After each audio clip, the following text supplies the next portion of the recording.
The Bostonian is Matt Perrault. This is our city. The book is Dave Sharapan. Pay him. Pay that man his money. Together, they are the Bostonian versus the book. You covered 12. Covered! Follow the show on Twitter at Boston versus the book. How do you like them apples? Bringing you the best insight on sports betting news, Matt and Dave's daily picks, and an entertaining and unfiltered dive into the sports betting industry. Here's Dave Sharapan and Matt Perrault. And here we go.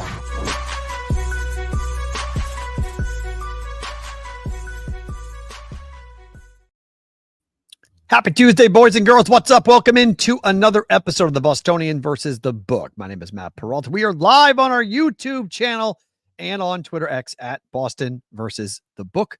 Handle for both of those. Replayed on Sports Grid Television. And we've got a bunch of stuff to get to on the program today here on a Tuesday. Full recap of what happened last night, Monday night, Vikings Bears. It's Tuesday. And on Tuesdays, I want to take a look at the college football world because I feel like by the time we get to Wednesday, we start talking pretty heavily about everything happening with the NFL.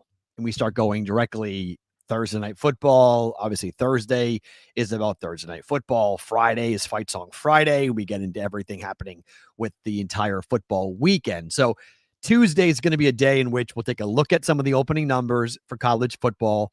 I want to talk about some of the biggest games. I got 6 of them, 6 games I want to highlight today in college football because I do think there's some pretty big ones. Last week was sort of an like it was a mediocre Saturday. Not so much this weekend. This weekend we got some burners. We got some games to break down coming up for this weekend. So if you missed us yesterday and you're tuning in and you're on either the replay or you're watching live, you're like, why is Matt in a sling? Well, I'm in a sling because I had surgery last week and that's why I was off Thursday and Friday. So I'm attempting to do it with like an oversized golf shirt today. I don't know how much, if this is actually working or not. So that's the hope that I can pull it off with the oversized shirt. But if you're like Matt, you look like you're wearing a schmuck. Well, that's on purpose, just FYI. So it's an oversized golf shirt trying to make it work. And yes, Jason McCasey, KU and MU was electric. I took Missouri, got that right. Took the over, got that right. I love that game. That game was tremendous. I would love to have more of that, to be quite honest. So that would be fun. More border war, more rivalry, more stuff like that. I mean, Iowa State was, Iowa State. I middled that game. I laid 1.5 in July on Iowa State, and I took plus 3.5 on Iowa on Thursday of game week. So like that couldn't have gone any better than that. Like any better than that for me. So college football was great. Last night, the Vikings was great. We'll get to that here in just 1 second, but we start the show with, well, we don't always get breaking news, but sometimes we do.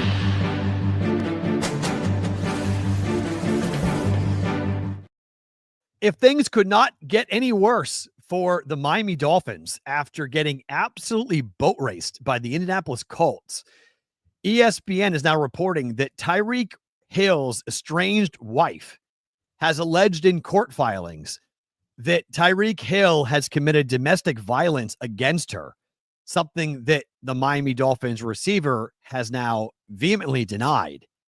But this is not what you want to be talking about on the heels of one of the worst performances we have seen under a Mike McDaniel coached team.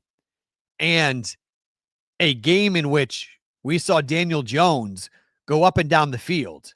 Danny Dimes, 7 drives, 7 times scoring against that defense for the Miami Dolphins. Tua and Tyreek Hill already weren't getting along. We know the head coach is in hot water. We know that there's not a ton of support for him at the moment. And now you have somebody going to court and accusing Tyreek Hill of something that could get him suspended from the NFL. Now, obviously, the league will take a look at this. The league is going to investigate this. According to documents obtained by TMZ, 8 separate incidents of domestic violence are being reported during the couple's divorce case. Hill's attorney said in a statement yesterday afternoon that the allegations were part of a shakedown. According to TMZ, the Kita Vicario, the soon-to-be ex-wife of Tyreek Hill, alleges that the first incident occurred on January of 2024, about 2 months after her marriage to Tyreek Hill. Hill has not been charged criminally in this situation. It's unclear as of this morning whether law enforcement was actually investigating the allegations, but during the petition for divorce that came across the desk of a judge on April the 8th, one day after a police report a domestic dispute between her and Hill. Hill's in the second year of a restructured 3-year, $90 million contract with the Dolphins. The 5-time All-Pro, according to ESPN, has been at the center of numerous off-field incidents since joining the Dolphins in 2022, including being detained by police last September after being stopped for speeding and reckless driving. The exchange with Miami-Dade police occurred hours before the Dolphins' 2024 season opener, just outside Hard Rock Stadium. Hill is 31 years old, also was in a physical altercation with a Haulover Marina employee in June of 2023. In a separate lawsuit, alleges he broke a social media influencer's leg that same month. So it's gone from bad to worse with Tyreek Hill, and it's Patriots week coming up here for the Dolphins. So, things are bad. Things aren't what you want, but this type of story is the exact opposite of what you want to be talking about on a Tuesday after what happened to your football team on the field on Sunday, in which you were thoroughly embarrassed. And now you have to go back home to the home opener, and there's obviously a question as to what the NFL is going to do here. I mean, the NFL could just suspend him, barring an investigation into Tyreek Hill if they wanted to. Now, while I don't think they'll do that, that's not good. That's not good at all. Okay, Ish, thank you for that. George Kittle to the IR being reported. So that's what, 4 weeks for IR for George Kittle with the Niners? For him? Niners taking on the Saints this coming week. I doubt that impacts the line all that much. It was open. The number opened at 6.5 over the summer. It's been 4.5. It's probably down to 4. Like maybe Kittle's worth a half a point. I don't think there's going to be a massive move there number-wise with George Kittle being out. It's the Saints after all, but that's not great for George Kittle and the San Francisco 49ers. Run CMC, different story. If he were to be out, then I do think you would see a big line move there for the 49ers. But at the moment, I think we're okay with that number, 4.5, somewhere in that range for that. Let's talk about what happened on Monday Night Football in the tale of two halves.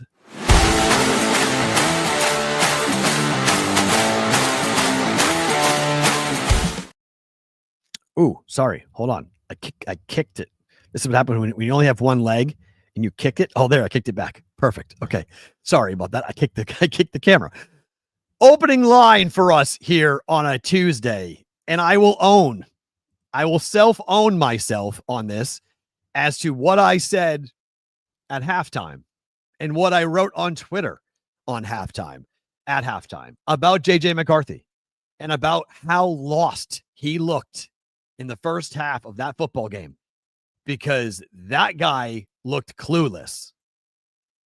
And I was tweeting things like, somewhere there's a quarterback named Sam Darnold in Seattle who is laughing at what he's watching. Because remember, the Vikings decided to let Sam Darnold walk to keep JJ McCarthy, because JJ was supposed to be the better of the two quarterbacks, younger, more talented, that Kevin O'Connell chose JJ McCarthy over Sam Darnold. And I thought, even then, wow, that's pretty risky. That's high praise for JJ McCarthy. Like, is he the guy? I mean, he won a national championship at a run-first school for Harbaugh at Michigan. He's going to the NFL, a pass-first league. Can he do that? Can he be the guy? And something was said at halftime that I think was also iterated in the locker room for the Vikings. Run the darn football. Because once the running game came to life for the Vikings, and boy, did it come to life for the Vikings. The entire game changed. And that's where coaching comes in. And the thing that I took away from the game after watching both Caleb Williams and JJ McCarthy, and I'm not saying that Ben Johnson's going to be a bad head coach, but he is a first-time head coach, and he is a first-game head coach, is that Kevin O'Connell had supreme confidence even after the pick six that was thrown by JJ McCarthy. And he took him aside and had a very calm conversation about what he was looking at, trying to coach him up, trying to get him to be his best. And the result was an unbelievable come from behind victory, an unbelievable fourth quarter. On top of that, it wasn't just the overall second half performance. It was the fourth quarter performance. JJ McCarthy was tremendous. 3 touchdowns over the final 15 minutes, 2 passing and 1 receiving. Sorry, 1 rushing rather. The rushing touchdown killed my under bet. My prop bet was under 18 and a half rushing yards. He had 1 rush for 11, and then he ran for 14 on that touchdown run, and that killed the under bet. But he saw the window, and he went after it. He put the ball and tucked it away, and said, I'm going to the end zone. And he scored what ultimately ended up being the game-winning touchdown. I was thoroughly impressed with JJ McCarthy. I was thoroughly impressed with Kevin O'Connell. And that team in that moment saw adversity in game 1 on the road against a divisional opponent. And now they know.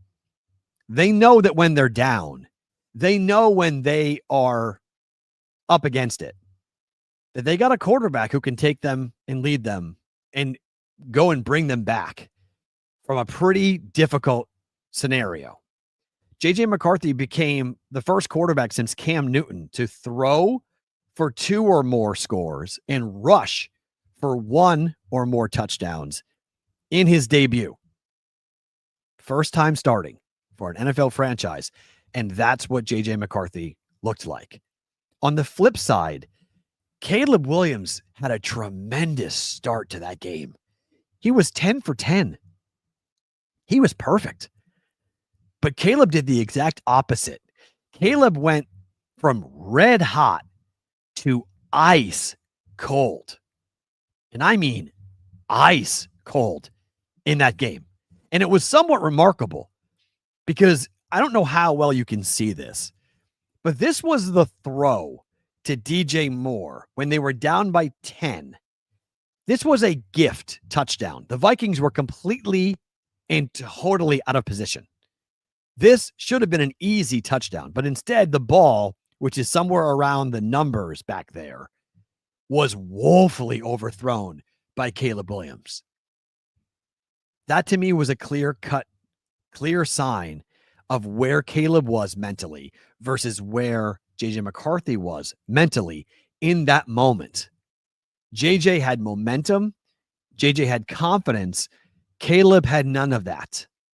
And he missed DJ Moore on what should have been. Look, they probably still lose the football game, okay? It probably doesn't really matter, but it would have preserved a lot more time.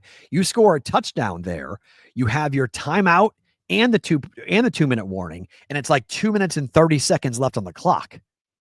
You've got a chance to kick the ball deep, to get the ball back with maybe a minute or so, and all you need is a field goal to send the game into overtime. So that miss, again, most likely the Vikings still win the football game, but that miss changed the course of the end of the game for the Bears. You can't miss that. Got to hit that throw. And Caleb missed him badly missed him. So I don't know what happens going forward between these two quarterbacks, okay? JJ McCarthy has a lot of fanfare around him right now. Caleb Williams has a lot of detractors. A lot of people don't like Caleb Williams for the wrong reasons.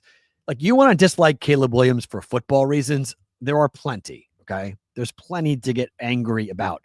If you don't like him because of the earrings or the fingernail paint or other issues, that's a you problem. And I don't think it has any bearing on his career as to what he looks like in a couple of years. But the scripted plays, he looked really good. Ben Johnson had that team humming, and the Vikings defense was on its heels. Like, didn't know what direction to go, didn't know how to handle it, didn't know what was coming at them. They were completely lost. And frankly, I was a little surprised by Ben Johnson being as aggressive as he was by going forward on fourth down a couple of times. I thought he had chances to kick field goals and just keep the momentum going in the right direction. And that didn't happen. And it allowed for kind of the unsung hero of the game being Brian Flores, the defensive coordinator for the Vikings, because he got to halftime and he got into the butts of his players. And the game plan and what the Vikings did defensively in the second half was as much to do with the Caleb Williams struggles as Caleb himself. They forced him into bad throws. They were in his kitchen. They did not get out of their rush lanes. They didn't let him run the way he ran in the first half. He wasn't able to move the chains by going and scrambling because the Vikings were smart. They rushed 5. They had a spy. They were not allowing Caleb Williams to have the same time that he had in the first half. And there wasn't an adjustment made by Ben Johnson or by Caleb Williams as to how to account for what the Vikings were doing defensively. And then it just kind of spiraled and it fell off a table for that Bears offense. They couldn't do anything until that garbage time touchdown that didn't really matter to the Vikings. They wanted the clock to run. Everyone is fixated on the end of the game situation about how Ben Johnson told his kicker to kick the ball out of the end zone. Instead, he kicked it 8 yards deep, and thus the ball was returned, and thus it nullified the 2-minute warning stoppage that the Bears were hoping to have.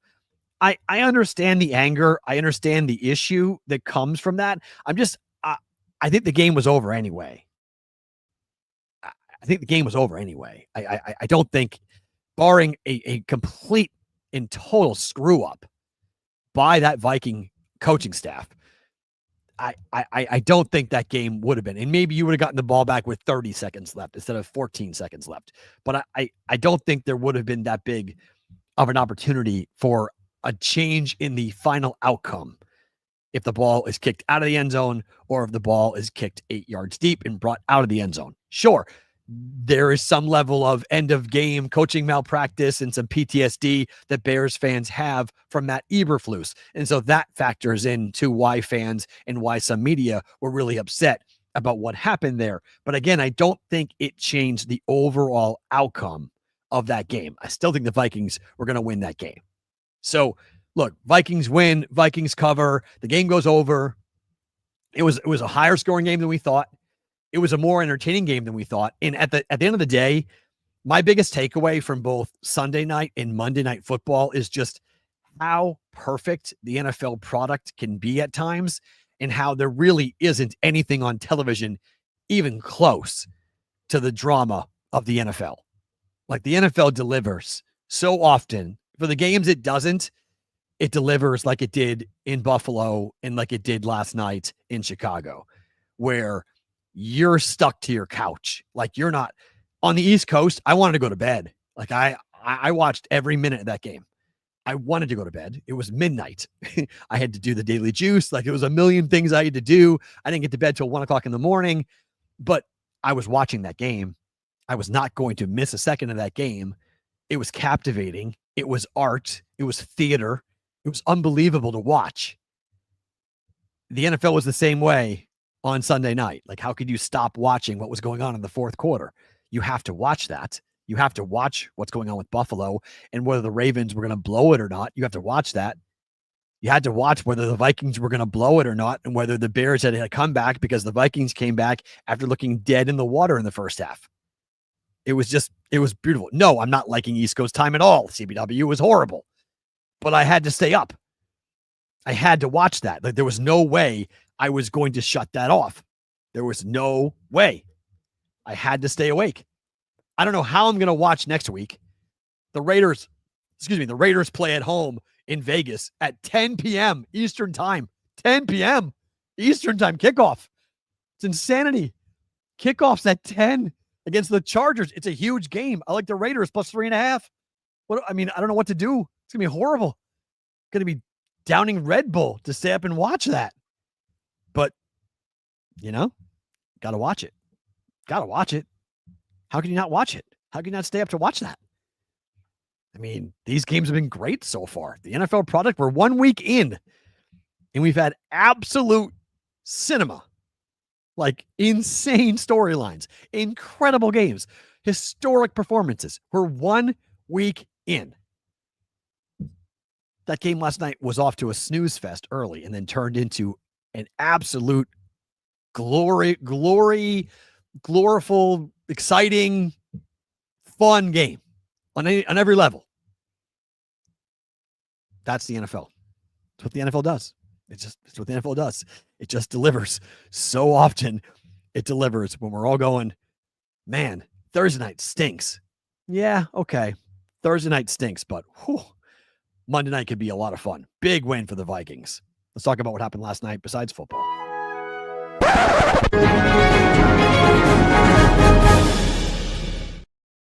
All right, some baseball here for us, and we won't spend a ton of time on this, but we got to talk about at least the Dodgers didn't blow it again. Tyler Glasnow goes 7.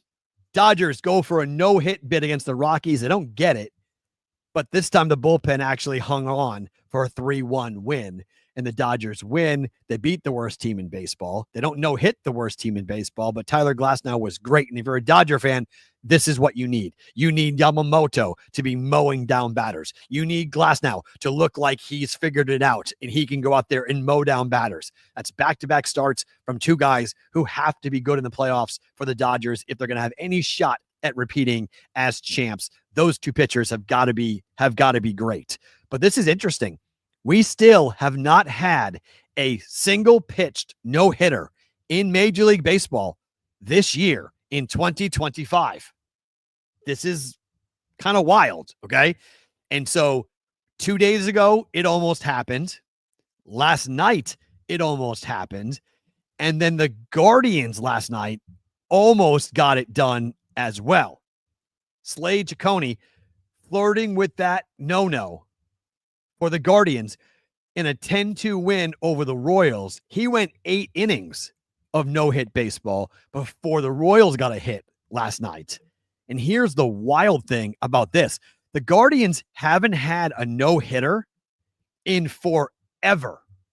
Like forever. 1981. That's the last time the Guardians had a no-hitter thrown.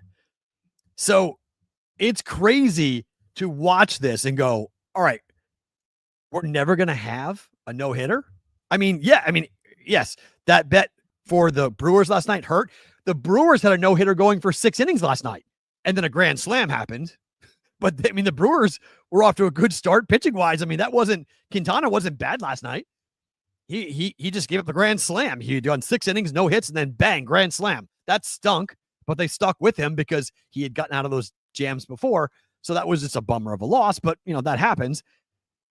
So the Guardians win, though, 10-2 last night, and the Guardians leapfrog the Royals in the wildcard standings. We have not looked at this for a couple of weeks now, or a week or so. Let's take a look at this, all right? Let's look at the standings here in Major League Baseball and where we're going here, okay? This is the American League, okay? I know it's a lot on your screen, but let's just go top left-hand corner to start, okay? That's the American League East. The Blue Jays have 61 losses. The Yankees have 63 losses, and the Red Sox have 65 losses. 3 teams all going after the American League East crown and, more than likely, the number 1 seed in the American League postseason, the team that will get the bye in the first round of the playoffs. Let's see who gets it. Blue Jays have the inside track, but Red Sox 4 games behind in the loss column, but the Blue Jays have got a couple of games in hand.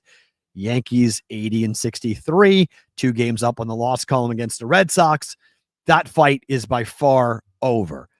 In the American League West, The Astros have a 2-game lead on the Mariners, and all of a sudden, the Texas Rangers are 75-70. They hit that grand slam against the Brewers yesterday. Same two teams play again tonight.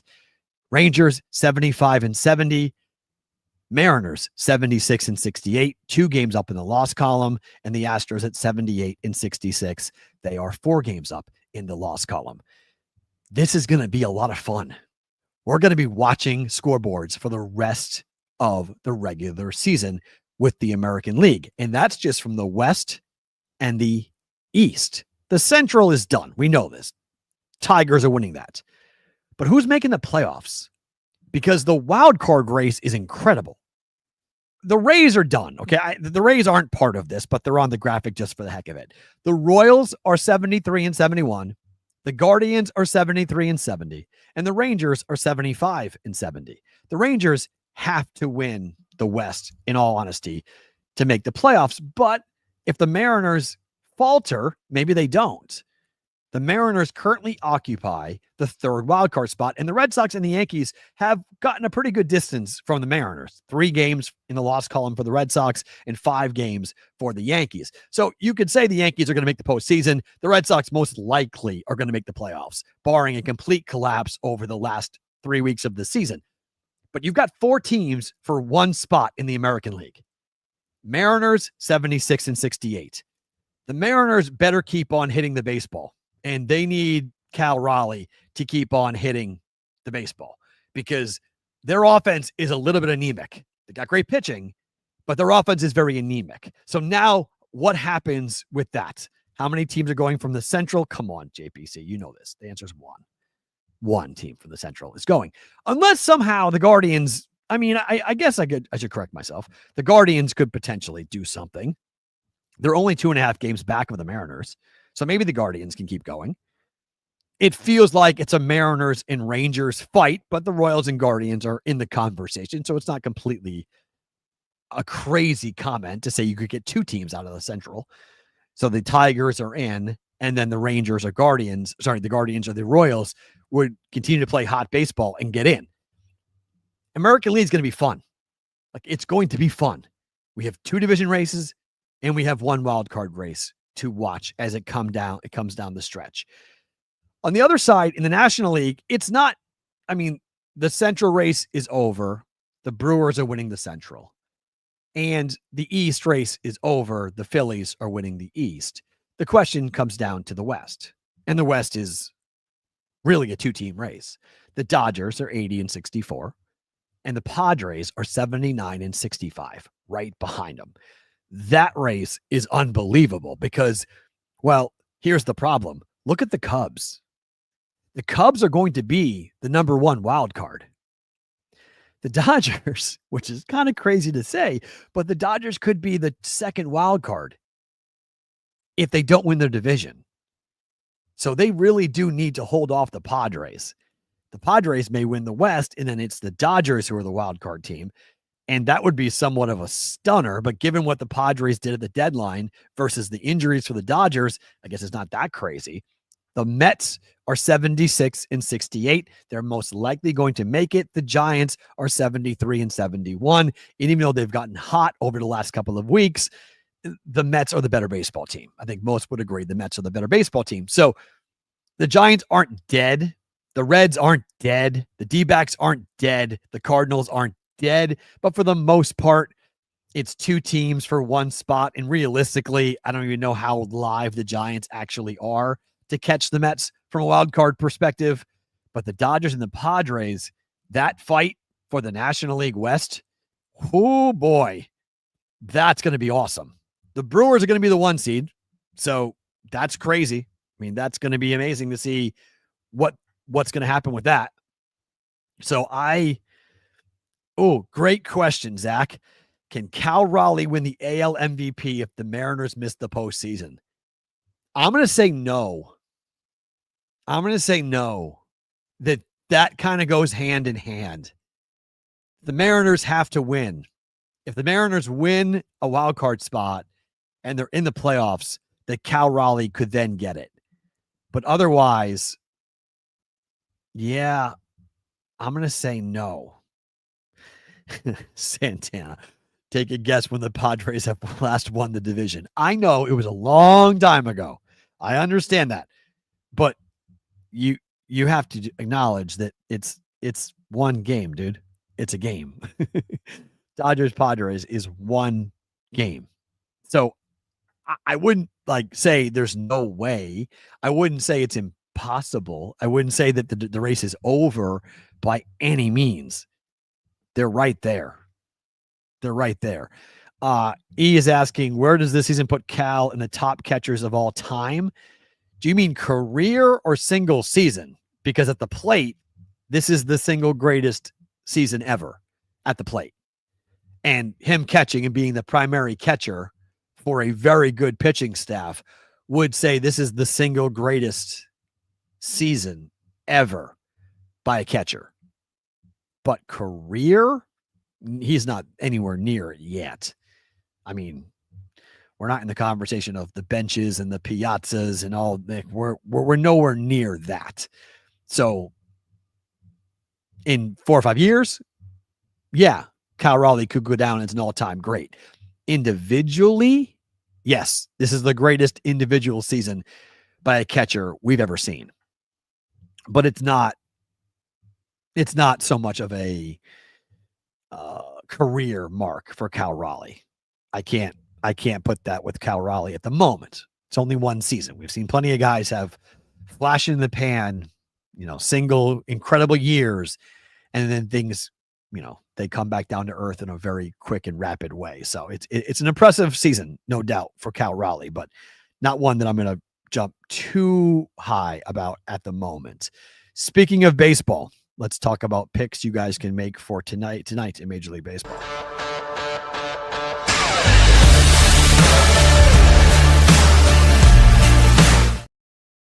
All right, let's get into tonight's Major League Baseball slate, and there are 3 games that I am looking at quite closely for Major League Baseball here. It's such a thud, by the way, when we go from betting football Thursday, Fridays. It really was, Thursday, Friday, Saturday, Sunday. All these days we're just so ecstatic about betting football, and then it's like, oh, right, baseball. Okay, let's bet baseball. But there are 3 games that I want to look at. One is a little expensive, but I think you can bet it. I think it's okay to jump in on it. So the Blue Jays have been swept. They've played the Astros 3 times in Houston. They lost all 3 games. Now we've got Bieber up against Garcia.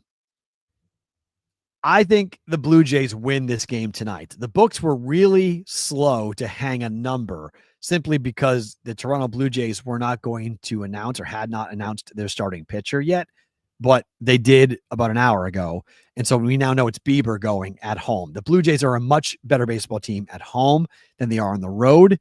And the number is pretty, it's reasonable. It's minus 145 at Circa. It's minus 157 at DraftKings. It's 155 at Caesars.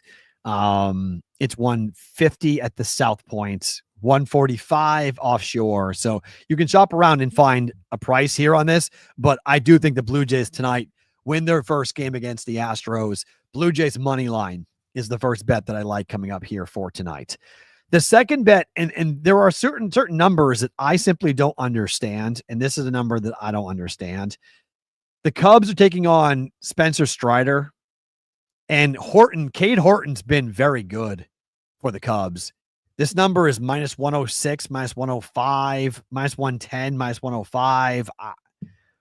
I don't understand it. DraftKings has flipped to make the Cubs the favorite. So they've seen Cub money at DraftKings, and I think the Cubs should be the favorite. I mean, Spencer Strider has been absolutely awful. I mean, Spencer Strider, since we got to the summer, the Braves have won 2 games in which he has started. Like, his ERA has been over 5. He's been hit so hard, and Cade Horton's been pretty good. I don't understand. I don't understand that at all. It's a weird deal. The Cubs should win this game today, and the Cubs need to win this game today. The Braves are out of it. The Cubs are battling. So this is a game I don't get this. I don't get the number. I don't get the line. Give me the Cubs on the money line. And finally, I'm going to go a little homer-ish here, but I watched the Red Sox game last night. Crochet was tremendous. Red Sox won the game going away, but I love the at-bats that the Red Sox had last night against the A's, and I think that's going to translate because the Red Sox are facing Jeffrey Springs. Now, they're throwing early. It was a lefty opener tonight for the Red Sox, but Springs, I mean, the Red Sox are one of the best hitting teams against left-handed pitching in baseball. RBIs, home runs, hits, they hit lefties really well. So Springs going tonight.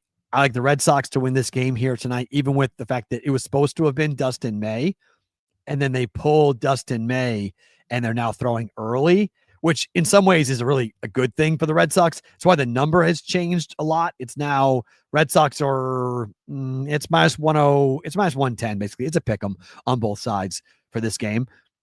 Sox are maybe a slight favorite for this, but I liked Boston. I liked him yesterday. I liked him with Crochet against the A's. I like him on the money line here tonight for the Red Sox to get a W here tonight. So I like the Cubs, Red Sox, and Blue Jays all to win here today on a money line. There's not a prop bet that I like coming up here for tonight. And that's it's kind of one of those situations for me as I was looking at the prop market today. It's a good time to bet props because we have a lot of data to pull from, but I'm not in love with the prop market at the moment. I'm not like, yeah, that's a bet I want to make. And there's a prop bet that's jumping off the page. So we missed it yesterday with JJ McCarthy on the rushing. I'll try to keep it with the football as much as I can, but just for today, I don't have a BBB prop bet of the day today that I like. So I don't like forcing it. So there's just not a bet that I like coming up here for tonight. All right, let's talk about college football. Let's talk week 3 for college football because there are some really good games to get into. All right, I've got 3 games on each one of these decks. Okay. So here is the first one. We're going to go through all 3. And then I have a second one with 3 additional games. Let's talk about Clemson and Georgia Tech at the start. So Clemson has not looked good. Like, let's just be frank here with where Clemson has been. Sure, Clemson came back and won the game last week. And sure, Cade Klubnik is a very good quarterback. But do you want to be laying points on the road with Clemson? Like, seriously, at first blush, you want to lay 3.5 points with Clemson on the road. Everyone's going to bet Clemson because of that little number. The fact that Georgia Tech is a home dog tells me all that I need to know about Georgia Tech. Georgia Tech's got a quarterback. Georgia Tech's got a coach. Georgia Tech at home, this is not a simple place to go play for Clemson to go walk in on the road. Now, I know the stats tell you that Cade Klubnik cannot play against the SEC, but Cade Klubnik against the ACC, he lights them on fire and he blows them up. He just completely destroys defenses. I can't do that. Like, I think that number is 3.5. I don't think that's possible. I mean, I look at Clemson and go, you're going to lay 3.5 with Clemson. I don't know how you justify that bet. Like, that's just one of those numbers that the books put up to play defense because they know what the public's going to bet, but they can't hang a big number because the professionals are going to take the dog. And so we're not going to give you that many points because I think Georgia Tech's the right side, and I think Georgia Tech very well could win the game outright. That's the ACC game of the week. Georgia Tech hosting Clemson. That's an awesome game. I cannot wait to watch that. Georgia at Tennessee. This is your SEC game of the week. Number is 3.5. Tennessee has won at Syracuse this year already with a road win. These two teams are massive rivals. They share a border. They recruit the same players. This is a huge game in the SEC. I don't know if this is bettable, to be completely honest. I think Georgia wins. I like Georgia a lot. But if this game was in Athens, I would say 100%. But the number wouldn't be 3.5. If it was in Athens, it'd be like 6.5. So on the road, laying points in week 3 in an SEC game in which Neyland Stadium is going to be going crazy, that's a really hard game to bet. That's an awesome game to watch. That's a really hard game to bet. If I had to bet it, I would look to the total of 49.5 and look to bet under. If I had to bet it, I would lean towards the under in that game with Georgia and Tennessee. But that is the side I don't know. Total, I would go under 49.5. The Big Ten game of the week is Wisconsin at Alabama. I don't like what Wisconsin looked like for a while under Luke Fickell, but you've got a Alabama team with Kalen DeBoer after he just scored 73 points, right? It was 73-0. 73-0 was the final score last week. Kind of a calm the natives type of final score for Kellen DeBoer and that offense for Alabama. But now here comes Wisconsin. Here's where people are with this game. My good friend, who occasionally is in the chat, sent me a text yesterday and said, I got a ticket for you for Alabama, Wisconsin. Get down here. I'm like, dude, I'm in a sling. I can't get on a plane. Like, what do you mean? He's like, oh, sorry, I forgot. So there's tickets available, what I'm saying. Alabama fans are feeling better about their team at the moment. They were very concerned. After Florida State, they were very concerned. So now, here comes Wisconsin out of the Big Ten, and Alabama should win this game. Bama should win this game. And no, Iowa taking on UMass is not anywhere where I would go. Although, if I could get on a plane, I mean, I would go to Tuscaloosa, but second stop would be Iowa City, Joel. I mean, I wouldn't mind seeing UMass at Iowa. Score's gonna be like 50-0, but sure, that'd be so much fun. So it'd be some time of fun to go watch that. I just don't know if I'm going to get involved with Alabama and Wisconsin. The number is 20.5. It's 20.5. I know Wisconsin hasn't been good, okay? But this is a Big Ten team going to Bryant-Denny. And we're catching 3. We're catching 3 Big Ten against Alabama, a team that lost to Florida State. Like, that number is no one's betting Wisconsin. That tells me that nobody is betting Wisconsin, and the books are like, what number do I got to give you? 19? No. 20? No. 21? Yeah, maybe I'll consider it. Like 21, I'll at least have a conversation. I'll listen to Alabama laying 21 or Wisconsin catching 21 at Alabama. That game better be a rout. I'm telling you right now, that game better be a rout, because if Wisconsin goes down there and beats Alabama, I mean, if Alabama loses as a 20-point favorite at home to a Big Ten team who hasn't been able to find their way out of a paper bag lately, I don't know if Kalen DeBoer can go home. Like, I don't know if he may not be able to sleep in Tuscaloosa on Saturday night if Alabama loses to Wisconsin. Like, they better put a number. They better put a hurting on Wisconsin coming up on Saturday. That game is super interesting. Second batch of games. So there were 6 that I'm interested in. Here's the second slide. Let's talk about Vanderbilt at South Carolina. Diego Pavia. Now, at home, Vanderbilt last year was a royal pain in the neck. But Vandy just went on the road and won.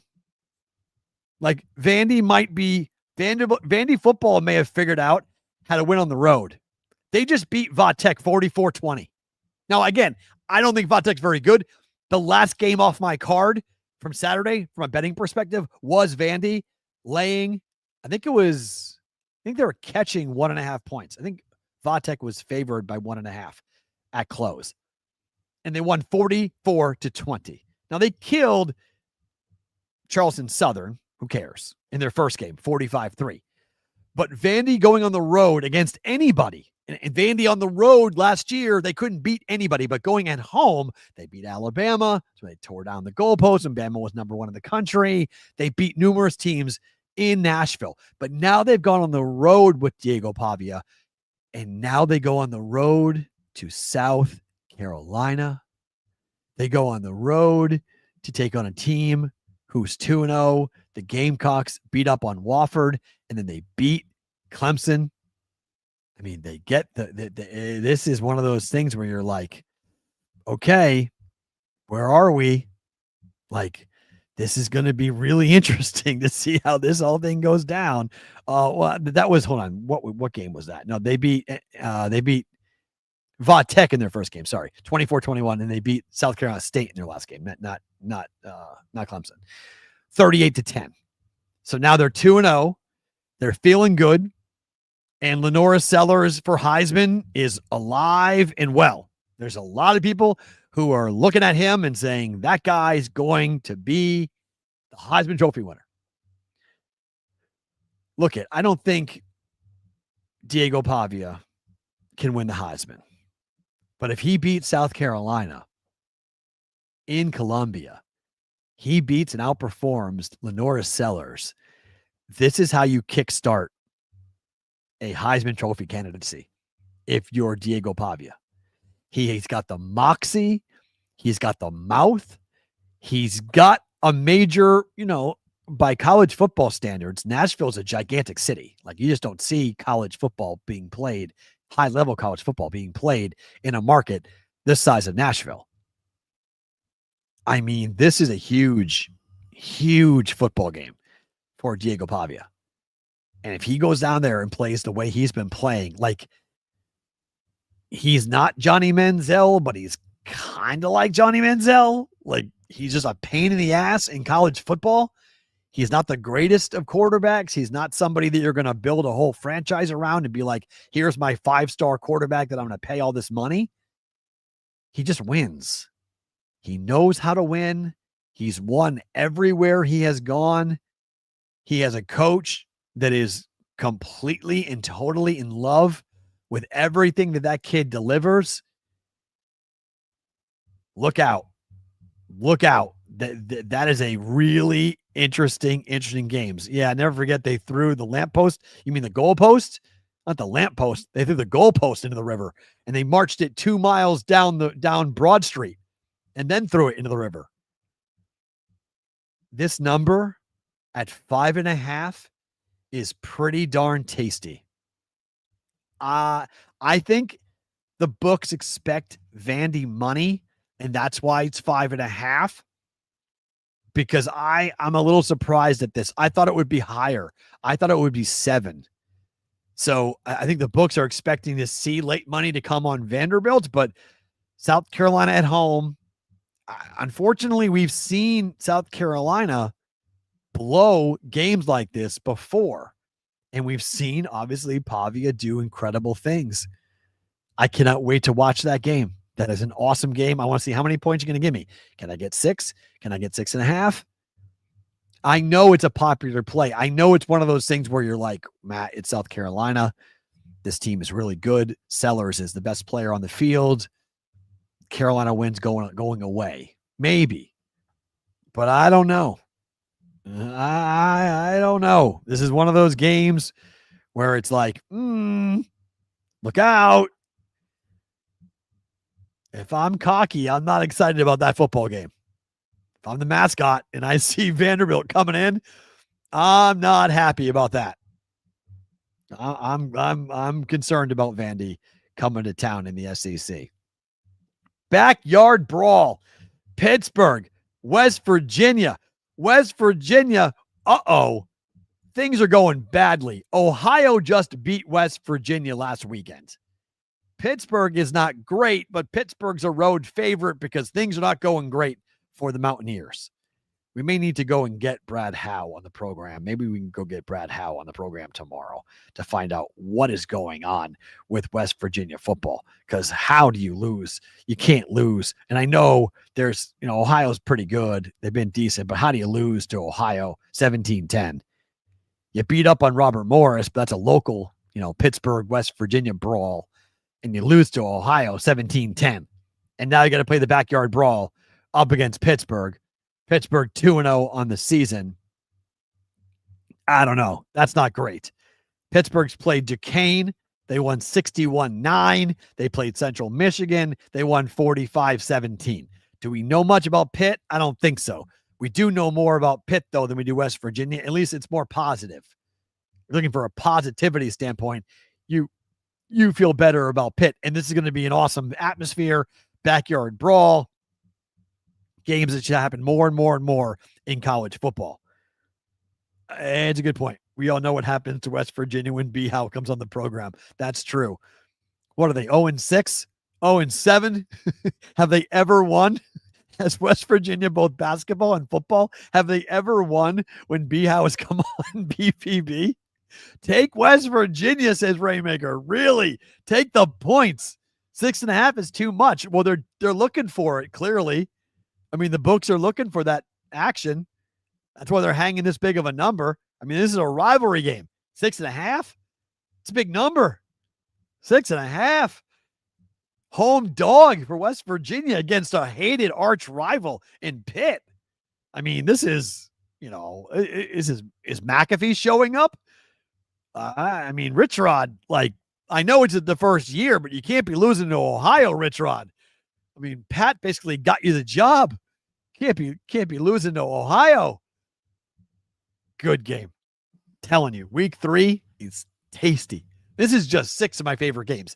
There's more. But this is just 6 of my favorite games that are going to happen on Saturday in week 3 of college football. And then finally, we go to South Florida, Miami against South Florida. Get a load of this number. Get a load of this. So the books opened up at 15.5 or 16. We're now up to 17.5. We got one-way traffic on the Hurricanes up against South Florida. What has South Florida done? Well, South Florida at home beat top 25 ranked Boise and then went on the road and beat number 13 Florida. Here's the problem. How much of it was South Florida and how much of it was the opponent? Boise didn't look good. Boise had trouble doing some pretty basic things like running the football, things you'd expect Boise to be able to do. But after Ashton Genty left, it looked like Boise didn't know what to do with the running attack. Florida, well, they still should have won the game. Kid spit on another kid, got ejected, everything unraveled. Quarterback play wasn't good. Everything was blah for Florida. South Florida took advantage, and South Florida won the game. You can't take anything away from Alex Golish's team, but Alex Golish's team going on the road to Miami, to a place where Notre Dame just went to and lost. You understand the money coming on Miami. You understand that play, but how high does this number go? How many points are you going to get when it comes to South Florida? 17.5 is 17.5. That is a really big number. 17. We've already crossed it. How high? I mean, is there any real resistance till we get to 20? How about 21? How high are we going? Ish is asking, do you think UCF is ranked too low for beating 2 ranked teams? Well, they're ranked 18th. Feels like they were a bigger program. They were ranked higher. Maybe. One was a bye game. I mean, top 20 is top 20. It's pretty good. Beat Boise at home and then beat Florida. How good's Florida? It all comes down to, how do you feel about Florida? Because if Florida is a raging trash can fire, well, then who cares who they beat, right? It doesn't mean much. You're a competently run football program and Florida's, firing everybody. Or Florida's got a 5-star quarterback. They've got 2 really good wide receivers. They have a really good defense and a head coach that's coaching for his life in Billy Napier. And that win was huge, that they could walk into the swamp in that environment and knock off the Gators out of the SEC and get paid $500,000 to do it. So it's all out of the beholder stuff on this. Outright-ish. Outright. South Florida outright to beat Miami. I mean, I think that would be one of the most insane beginnings to a college football season is South Florida were to win at home against a top 25 team, win on the road against a top 15 team, and then win on the road against a top 5 team while being paid in 2 of those 3 games to go there and play, to wind up 3-0. It would be one of the most insane things to ever have happen in college football. Let that run and give me the Bulls plus whatever I can get. Yeah, I don't hate that. 19, 20, 20, 21. How many points are we going to get for South Florida? The professionals like Miami. But I don't know how you like Miami by 17 points or higher against anybody for that matter. I mean, South Florida is a competent football team. Like they have proven that they're a competent football team. I don't think I'm not laying 17.5. No way. I'm not doing that. I would take 17.5. I would not lay 17.5. But the pros, again, they've laid 15, they've laid 16, they've laid 17. They think Miami is going to win in a complete and total blowout. I'm not sure if I agree with that. And yeah, I mean, I think there is something to be said about Carson Beck being the quarterback-ish. I would agree with that. With Carson Beck. Yeah, -1. I mean, if you like the favorite, sure. But at -112, Jimmy, I would buy it to 17. I would hate to have them win by 17 and I lose on the hook. That would piss me off. I know there's a whole big philosophy about whether or not you should ever buy points in college football, but if I'm laying that big of a number, I'm not laying 17.5. Okay, I'll lay 17. And you should be able to shop in the market and find a 17. But I'm not laying 17.5 and having that hook burn me. That would be infuriating for that to happen. 17 is at South Point and offshore. So there's 2 places that have 17. But again, this number opened up at 15. It's now 17.5 at Circa, Superbook, DraftKings, FanDuel. 17.5 is the primary number for this. Pittsburgh and West Virginia, by the way, we've just gone to 7 across the board. Everyone's at 7 and now 7.5. Offshore has gone to 7.5. So everywhere onshore is at 7. Offshore is 7.5. So if you like West Virginia and it's Tuesday, if you like West Virginia, break it. Hold on. Just wait. You may get a much better number. You might get 8. You might get 9. It's Tuesday. This number's running and it's Tuesday. The limits haven't even come close to opening up yet. So if you are someone that is going to if you like that number, if you think it's too big of a number for the backyard brawl, I would 100% wait and see what you can get from a number perspective, because we're already at 7.5 and it's probably just going to go up and get higher and higher. Alabama has just gone to 21, by the way. So Tuesday moves. Here we go in college football. It's now 21 across the board everywhere in the world. Alabama -21 at home against Wisconsin. That is so disrespectful. It's so disrespectful for that number. That is, oh my, that is something. By the way, Boston College, I've been watching BC football for a long time. Boston College is now a 12.5 point favorite at Stanford. Boston College. Why? They went to overtime on the road against Michigan State, and they got a quarterback transfer from Alabama who looks unbelievable. Like the kid it was not his fault that Michigan State won that game. His defense could not stop Michigan State's offense. BC's got a quarterback. BC's got an offense. Stanford, I agree with that. I would lay that. I think BC goes out west and destroys Stanford. I don't care. Andrew Luck's not playing quarterback for that team. He's just the GM. That number is something right there. Yeah, Stanford is not good. That's true. CBW. Stanford's bad. They don't. Yeah, BC should have won the game. I mean, I don't know if I'd say that. I thought Michigan State played really well, and their quarterback is really talented, and they've got a lot of weapons. BC just, on the road, year 1 of Bill O'Brien, they got a kid who can sling the football. Like that's going to go a long way. Running that style of offense, a lot of kids are going to want to go play for Bill O'Brien. A lot of quarterbacks are going to want to go play for Bill O'Brien. Got to find a defense. But Bill O'Brien, I think, could do some big things in BC. And by all accounts, he is really happy to be back in college football. Penn State fans know all about what Bill O'Brien did in college. So by all accounts, Bill O'Brien is really happy to be back in college football, and so far so good with BC with the way his team has performed. But yeah, I would lay that 12.5. I would lay that with BC up against Stanford. All right, for you guys who are watching on the replay, thank you for being here, watching on Sports Grid. We're back tomorrow, same place, same time, 10 p.m. Pacific time. If you guys are watching live on the replay, though, you're getting more. Don't move. Bonus time starts now.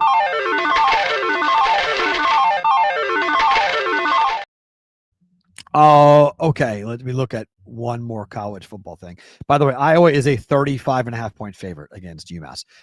The number is coming down. So if you want to take Vandy plus the points, do it today. DraftKings is down to 4.5. Caesars is down to 5. Offshore down to 5. The pros are playing Vandy. They're taking the points today for Vanderbilt. I agree. Diego Pavia, take the points. I like it at plus 1.5. Give me another Iowa under. That total-ish is, just take UMass under. UMass is not going to score. So the line is 35.5, and the total is 42.5. So UMass's team total is 7. Take the under. UMass is not going to score. Sorry, that's simply not going to happen. So really good week 3 in college football coming at us. I like doing this on Tuesday. Take a look at the line move and take a look at the games for the upcoming weekend in college football on Tuesday. I'm going to like that. I'm going to like doing that a lot. We'll make that a staple for us. Take a look at the numbers. But let's talk news of the industry and take a look at our friends at Circa.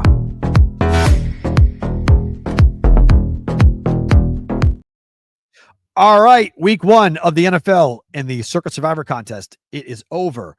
The dust has settled on the first Sunday. Only 518 entries out of the 18,718 entries were eliminated on Sunday.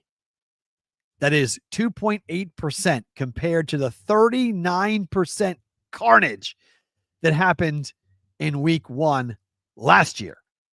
55 entries went down with the Bears last night. So that put us under 600 entries. We still have over 18,000 entries available, but 24 picks did go down without a single pick being entered. How that happens, nobody really knows, but that can't happen. That can't happen. But carnage in week 1, nowhere to be found. How about week 2? Week 2, yeah, I would be a little bit on the concerned side in week 2. Have you seen the numbers? Have you seen how many games are being played against divisional opponents? It's crazy. So let's go through it. The games being played where we have non-divisional matchups: Cincinnati against Jacksonville, the Rams against the Titans, the Seahawks against the Pittsburgh Steelers, the 49ers against the Saints, the Carolina Panthers against the Arizona Cardinals, Denver against Indianapolis, Philadelphia against Kansas City, Tampa Bay up against Houston, and Atlanta against Minnesota. Who are you taking? If you're not going to take divisional matchups, who are you taking? You want to bank on Cincinnati up against Jacksonville? They're 3-point favorites against Jacksonville. You want to take the Bengals after what they looked like last week? The fact that Joe Burrow and company and Zach Taylor cannot play well in week 1 or week 2? No way. Can't play the Bengals. Do you want to take Cleveland and Baltimore? It's a divisional game. You feel good about that? Ravens lose to the Bills. They can't go 0-2, right? Joe Flacco revenge game? You want to go and put a big, 1, 2, 5, 10, whatever entries in on the Ravens? It's the play of the day, play of the week. Everybody would take Baltimore. It also could 100% go down with the Browns beating the Ravens. What do you do with Pittsburgh at home against Seattle? Seattle lost their opener against the 49ers. Now they got to go across the country to take on Aaron Rodgers in his home debut in Pittsburgh. You like the Steelers to win to open up 2-0? Or was that fool's gold in week 1 against the Jets? Seattle's got a defense. We know this. Maybe Sam Darnold plays his butt off in week 2 and Seattle wins. San Francisco, no George Kittle. Saints at home, tough place to play. San Fran going, not all the way across the country, but a far trip for San Francisco. Banged up. Brock Purdy, is he going to play? You want to take San Francisco? No. Carolina against Arizona. Carolina, a lot of folks like Carolina. You want to bank on Arizona at home, 6.5-point favorites? You like Kyler Murray in that spot? I do not. Denver and Indianapolis. Is Indy good?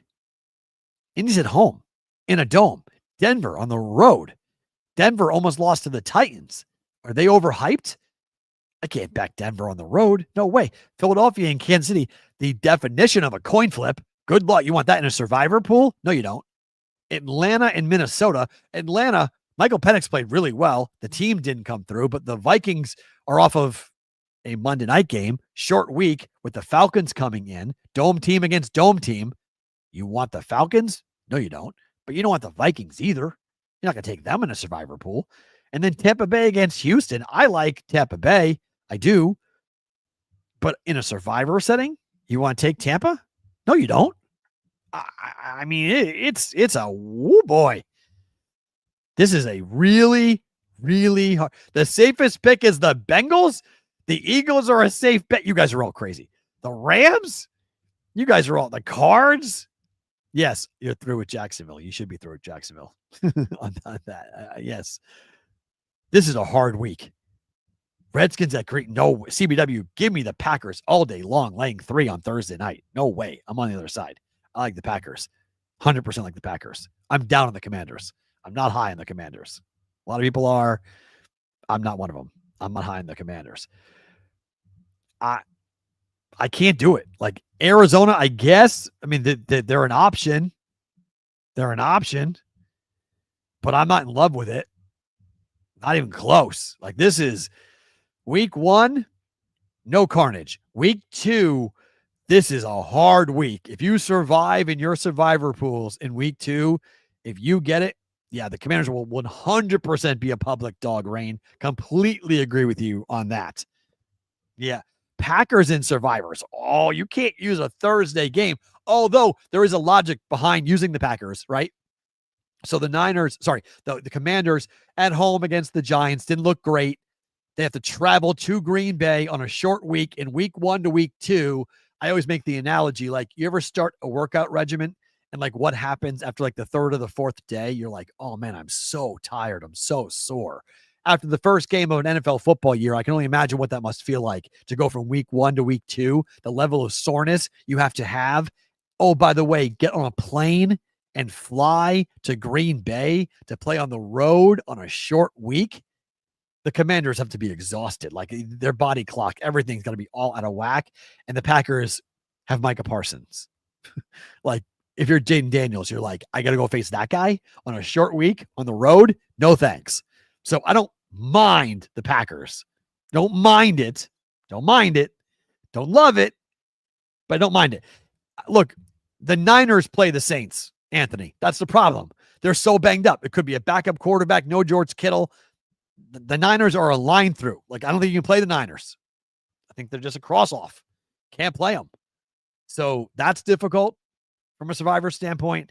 I don't mind the Rams, but the Rams, that logic comes into West Coast team going east, playing at 1 o'clock against a Titans team in their home opener with Cam Ward, first game in a Titans uniform in Nashville. I mean, they could win one game all year, and that's the game that they win. So, no, I don't think you use the Rams in a survivor pool. I don't think you can. So, I mean, the Ravens home against the Browns is going to be the most popular pick of the week. Everyone's going to be on that, okay? Half the field could be on that. Like, when else are you taking the Ravens? Ravens lost game 1. They scored 40-plus points in a loss to the Bills. It's their home opener. They're not losing, going 0-2 to start the year, right? But it's Joe Flacco. And it's the Browns. Roger Long, I don't hate the Cowboys, but the Cowboys are against the Giants, and that violates a pretty big rule of mine. It's a typical rule. It's not unique to me, but don't bet games involving divisional opponents because they can shock you. If it's Jackson Dart, if he plays, it makes it even more difficult because while I'd be inclined to bet the Cowboys. I will 100% put my money on the Cowboys. I don't know if I want to put a survivor pick on the Cowboys because I do think there's better options than taking Dallas against the Giants. But 100%, it's an option. It's just a divisional game. So I don't know. Berto, I mean, the Packers may be an easy pick. They're an easy bet for me. I'll tell you that. Okay. They're not an easy survivor pick for me, but they are an easy bet. They are 100% bet the Packers. Like, bet them now. Tonight, Packers. Like, bet them right now against a Washington team that's going to have a really tough time. A really, really tough time. It's Russ. That's what Dabble said. He's starting. How long will he play? Like, how long? Dart may play quickly. He was supposed to play a lot in week 1. He didn't play much. I don't think he played at all, right? I don't think he played at all. So in week 2, whoo boy. Look, Ish, I can't do it. I'm a Patriot fan. I talked about this morning for a different show, and somebody asked me about the Patriots and the Dolphins. The Tyreek Hill news makes it even more of a need for the Patriots to go down there and win. But the Patriots in September in Miami is historically a house of horrors. They put the Patriots on the sun side. It's a 1:00 kick. They sweat their balls off. They completely melt in the South Florida sun. And the Patriots return the favor in December when the Dolphins have to freeze their asses off by coming up here and playing football in December in Foxborough. So that's when it comes out like this and the schedule goes where the Patriots play in Miami in September and then at home in December or January. Normally they split and the home team wins. That's my worry with the Patriots. They should go down there and kick the living dog shit out of the Dolphins.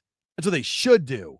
If they don't, But a part of me says, a part of me is, Nah. I don't know. I'm a Patriot fan, and I'm not jumping up and down. So, just saying. Not in love with it. Favorite thing about today.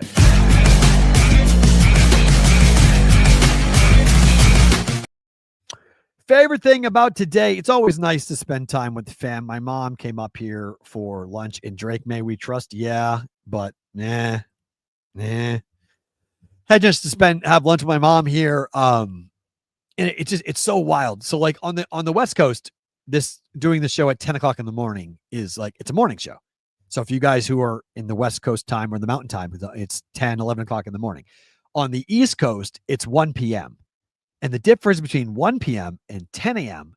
is only 3 hours. But in terms of how the day goes, it's a totally different type of day. So like my mom can come up here and have lunch with me at noon. That would be 9 a.m. on the West Coast. So my body clock is like, why are we eating lunch? But my life clock is like, well, we can eat lunch at 12 o'clock. It's fine. So it is always so strange and just having to adjust to East Coast time versus West Coast time. And then just what time the show goes off, and then family can come on up. So it was nice to see my mom today. And what did we eat? We ended up, she bought me lunch. She went into a cool place in Manchester called Firefly Bar and Grill.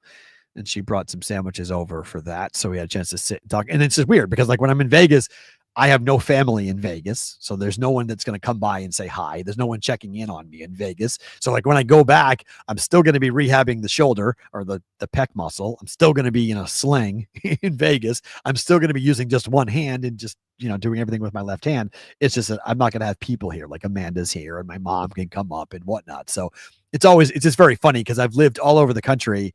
And when I'm in New England, like it's always nice because family can stop by just like, hey, I'm going to come by and bring you lunch. Oh, okay.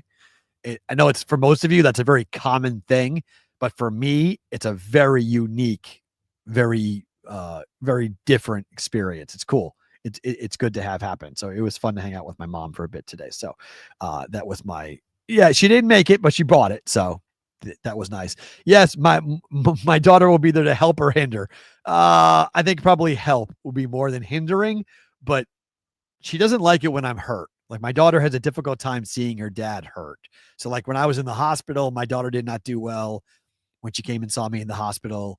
When I came home from the hospital, she didn't do well. So she has kind of like, and I'm sure some of you guys who have kids or daughters, like dad's supposed to be like unbreakable. Like I'm supposed to be like, my dad can't get hurt. And so dad in a sling after surgery kind of makes it a little bit like Madeline, kind of like she doesn't like it. So we'll see how she handles it when I get back to Vegas on the 20th when I fly back. We'll see how that whole thing goes down. Wednesday, tomorrow, we start cracking into week 2 of the NFL a little bit more with picks and plays and thoughts. We'll take a look at the Thursday night football game a bit more as well. Major League Baseball as well on a Wednesday. We got a lot of really good things coming up later on in the week. We'll have Adam Bjorn joining us coming up on Thursday and more. Thank you for being here. Appreciate it. Back tomorrow for a Wednesday's BVB.